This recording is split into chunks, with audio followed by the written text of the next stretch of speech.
पूर्व कैबिनेट मंत्री स्वर्गीय प्रकाश पंत के बीटेक इंजीनियर इकलौते बेटे सौरभ पंत ने आखिरकार राजनीति में एंट्री मार ली है।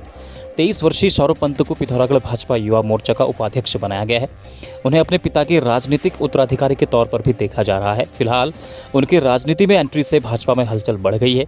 सौरभ पंत ने भाजपा संगठन का आभार जताया और कहा कि उन्होंने अपने पिता के सपनों को पूर्ण करने के उद्देश्य से ही राजनीति में कदम रखा है। सर्वप्रथम मैं भाजपा संगठन हमारे प्रदेश के युवा मोर्चा के अध्यक्ष, हमारे जिला अध्यक्ष पिथौरागढ़ और हमारे युवा मोर्चा के जिला अध्यक्ष और हमारे पिथौरागढ़ की विधायिका, इनका मैं आभार व्यक्त करता हूं कि इन्होंने मुझे इस योग्य समझा, इस दायित्व के योग्य समझा।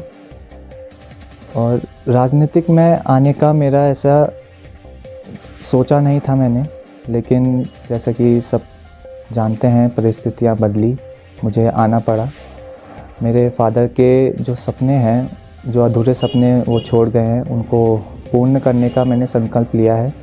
उनका जो एक मोटो था कि अंतिम छोर में खड़े व्यक्ति तक विकास की किरण पहुँचे, वो मेरे दिल में वो बसा है, वो लाइन। जनपद पिथौरागढ़ में स्मैक का व्यापार करने आए दिल्ली के 2 युवकों को पिथौरागढ़ पुलिस ने 18 ग्राम स्मैक के साथ नगर के एक होटल से गिरफ्तार किया है। उनके कब्जे से इलेक्ट्रॉनिक तराजू, स्मैक पीने के लिए प्रयुक्त होने वाला फाइल पेपर भी बरामद हुआ है। पुलिस अधीक्षक सुखवीर सिंह ने कहा कि नगर में चरस, स्मैक व अन्य नशीले पदार्थों की बिक्री और तस्करी करने वालों पर पुलिस की सतर्क दृष्टि बनी हुई है। ऐसे लोगों के खिलाफ कड़ी से कड़ी कार्यवाही की जा रही है। ये 2 अपराधी हैं, युवा अपराधी, दिल्ली के रहने वाले हैं और दिल्ली से स्मैक बेचने के इरादे से पिथौरागढ़ में आए, तराजू साथ लेकर आए और एक होटल में आकर रुके, अपना प्रचार कर रहे हैं। हमें हमारे स्रोतों से जानकारी मिली तो हमारी टीम ने इसमें इंस्पेक्टर कोतवाली पिथौरागढ़ के लीडरशिप में इन पर छापा मारा।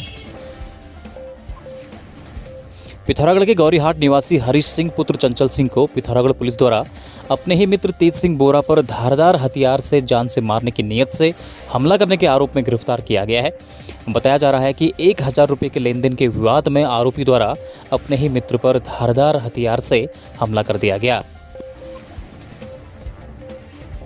आज दोपहर करीब 3 बजे तेजम तहसील के भैंसकोट निवासी एक 22 वर्षीय युवक द्वारा अपने ही गांव की एक 21 वर्षीय युवती और उसकी दादी पर धारदार हथियार से हमला कर फरार होने का मामला सामने आया है। स्थानीय सुंदर बथियाल ने बताया कि आरोपी युवक कुछ दिनों से युवती के घर पर ही रह रहा था और उससे शादी करने के लिए जबरदस्ती कर रहा था।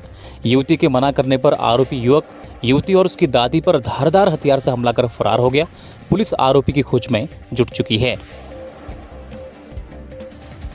पिथौरागढ़ महाविद्यालय के छात्र संघ अध्यक्ष सीएम पांडे को जान से मारने की धमकी दिए जाने का मामला सामने आया है। आज उन्होंने कोतवाली पिथौरागढ़ में तहरीर देकर नगर से लगे 8 गांव शिलिंग के एक युवक से अपनी जान को खतरा होने की बात कही है। उन्होंने अपनी सुरक्षा और आरोपी के खिलाफ कार्यवाही की मांग की है। जैसे कि कल रात लगभग 8:30 से 9 बजे के बीच में अपने निवास स्थान शिलिंग को जा रहा था, तो लिंक रोड पे सिटी मार्ट के पास एक वाहन, बुलेरो वाहन आया और बहुत तेज़ी से वो मेरी ओर आया और उसने मुझे जबरन टक्कर मारने की कोशिश की। तो उक्त व्यक्ति को जब मेरे द्वारा रोका गया तो वो मुझे उतरकर गाली गलौज करने लगा और अपना नाम अजय वल्दिया बताने लगा और उक्त व्यक्ति द्वारा मुझे अनेकों गालियाँ की गई और उस दौरान मुझे जान से मारने की धमकी भी दी गई। उसके बाद जब मैं अपने घर पहुंचा तो उसने अपने मोबाइल फ़ोन से मेरे मोबाइल फ़ोन पे फ़ोन करके भी मुझे गालियां दी गई और मुझे कहने लगा कि तू एक्चुअली से पार आके दिखा, तेरा हाथ मुंह में ही तोड़ूंगा। अगर इस तरह से वो मुझे गाली गलौज करने लगा तो उसी की प्राथमिकी मैं दर्ज कराने आया हूँ। उस उक्त व्यक्ति से मुझे जान का खतरा है, इसलिए मैं इसकी प्राथमिकी दर्ज कराने आया हूँ। सरकार जनता के द्वार कार्यक्रम के अंतर्गत आज जिलाधिकारी डॉक्टर विजय कुमार जोगंडे द्वारा विकासखंड कनालीझना के मत्स्य गांव ग्राम सभा डुंगरी का भ्रमण किया गया। इस दौरान जिलाधिकारी द्वारा गांव में संचालित विकास कार्यों के स्थलीय निरीक्षण के साथ ही ग्रामीणों द्वारा किए जा रहे स्वरोजगार व आजीविका संबंधी कार्यों का स्थलीय निरीक्षण कर उनसे वार्ता कर उनकी समस्याएं भी सुनी गई। विशेष रूप से डुंगरी गाँव में ग्रामीणों द्वारा मत्स्य पालन का कार्य किया जा रहा है। इस गाँव में वर्तमान में कुल 115 मत्स्य तालाब बनाए गए हैं, जिससे करीब 100 परिवारों की आजीविका चल रही है। इस गांव में स्थानीय लोग उद्यानिकी का भी कार्य कर रहे हैं। उद्यान विभाग द्वारा इसी वर्ष 14 पॉली हाउस भी ग्रामीणों को दिए गए। डुंगरी गांव में उत्तराखंड चाय विकास बोर्ड के माध्यम से चाय की नर्सरी भी विकसित की जा रही है, जिसमें 43 यूनिट स्थापित कर 3 लाख पौधे की नर्सरी तैयार की जा रही है। उत्तराखंड सेवा आयोग द्वारा आयोजित परीक्षा के आधार पर असिस्टेंट प्रोफेसर के पद पर राजकमल किशोर के चयन होने पर बिरेना क्षेत्र में खुशी का माहौल है।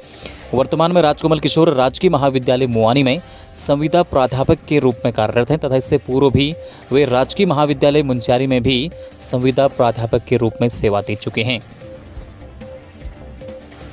आज ग्राम प्रधान संगठन पिथौरागढ़ के जिलाध्यक्ष श्याम सुंदर सिंह सोन के नेतृत्व में ग्राम प्रधानों ने डीपीआरओ को ज्ञापन देकर ग्राम पंचायतों में तकनीकी कार्यों के संपादन हेतु कनिष्ठ अभियंताओं की तैनाती की मांग की है। नगर पिथौरागढ़ में पुलिस और परिवहन विभाग की पहल पर वाहनों का प्रदूषण जांचने के लिए सचल वाहन की व्यवस्था की गई है। इस वाहन से कहीं पर भी वाहनों के प्रदूषण की जांच की जा सकेगी। अब आम लोगों को भी प्रदूषण की जांच के लिए इधर उधर नहीं भागना पड़ेगा। प्राइवेट एजेंसी यूनिवर्सल के प्रदूषण मापने वाले सचल वाहन में 100 रुपये के शुल्क में प्रदूषण की जाँच के साथ एक जाँच का प्रमाण पत्र भी दिया जा रहा है। जिला मुख्यालय के बाद यह वाहन जिले के अन्य कस्बों में भी जाएगा। खबरों में बने रहने के लिए न्यूज़ पीटीएस टीवी को सब्सक्राइब करें और बेल आइकन दबाएं और साथ ही फेसबुक पर न्यूज़ पीटीएस टीवी पेज को लाइक या फॉलो करें।